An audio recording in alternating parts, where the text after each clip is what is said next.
बोलिए प्रेम से भक्तवत्सल भगवान की जय। यह देवी सर्वभूतेषु मातृरूपेण संस्थिता।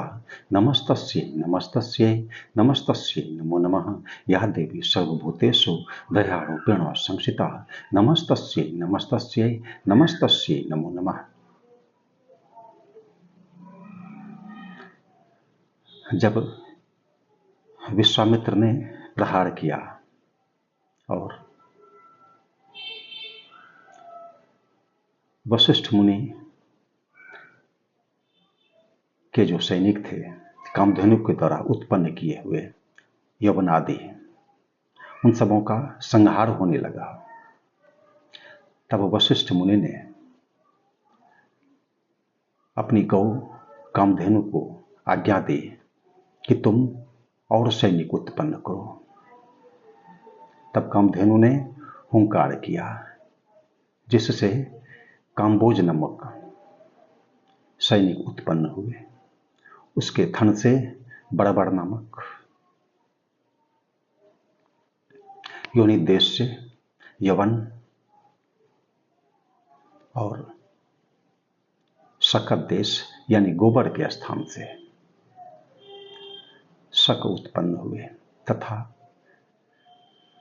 रोमकूपों से म्लेच्छ, हाड़ित, किरात, ये सारे सैनिक उत्पन्न हुए और संग्राम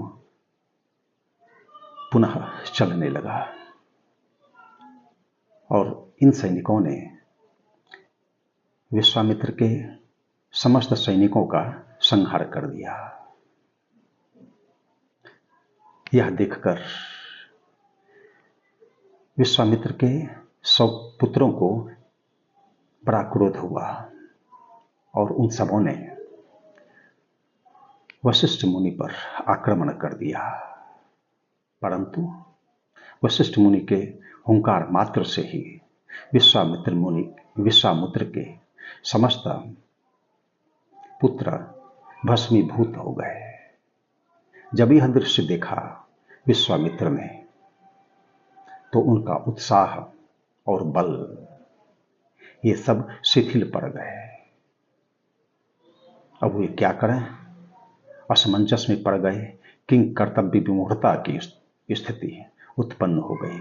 उस कामधेनु को कैसे प्राप्त किया जाए। उनका एक पुत्र शेष बचा हुआ था, विश्वामित्र मुनि का एक पुत्र। राज्य के सिंहासन पर विश्वामित्र ने अपने उस बचे हुए पुत्र को अभिषिक्त किया और प्रजापालन का बोध कराया, राजकाज करने का बोध कराया और स्वयं विश्वामित्र मुनि हिमालय पर्वत के पार्श्व भाग में तपस्या करने चले गए। भगवान शिव की वे तपस्या करने लगे। इसी क्रम में कुछ समय के पश्चात भगवान शिव पुनः प्रकट हो गए। वे प्रकट हुए और उन्होंने कहा विश्वामित्र मुनि को कि तुम तपस्या क्यों कर रहे हो, क्या चाहिए, वर मांगो। तब विश्वामित्र ने कहा कि मुझे आप अंग उपांग उपनिषद और रहस्य सहित धनुर्वेद का ज्ञान प्राप्त करावें, साथ ही साथ जो अस्त्र देव, गंधर्व तथा महर्षियों को प्राप्त हैं, उनका स्फुरन मेरे हृदय में हो सके, आप यह कृपा करें। भगवान शिव तथास्तु कहकर वहां से चले गए। यह बल पाकर विश्वामित्र मुनि, विश्वामित्र राजा प्रबल हो गए। यह बल पाकर नहीं को अस जन्मा जग माही प्रभुता पाई जाही। मद नाही। एक बार पुनः उनका पराक्रम, उनका शौर्य, उनकी शूरवीरता उछाल मारने लगी। उन्हें रहा नहीं गया यह घमंड, यह मद। और वशिष्ठ मुनि के आश्रम पर आकर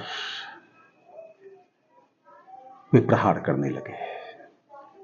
विश्वामित्र वशिष्ठ मुनि के आश्रम पर यह दृश्य देखकर वहां निवास करने वाले जो साधु महात्मा थे, तपस्वी थे, साधक थे, वे सब विभिन्न दिशाओं में पलायित होने लगे। तब वशिष्ठ मुनि ने कहा कि भागो नहीं, भागो नहीं, तुम ठहरो, अभी मैं विश्वामित्र को नष्ट कर देता हूं। वहां के जो पशु पक्षी थे सब पलायित करने लगे। ऐसी स्थिति वहां पर हो गई। तो आज इस संदर्भ में इतना ही।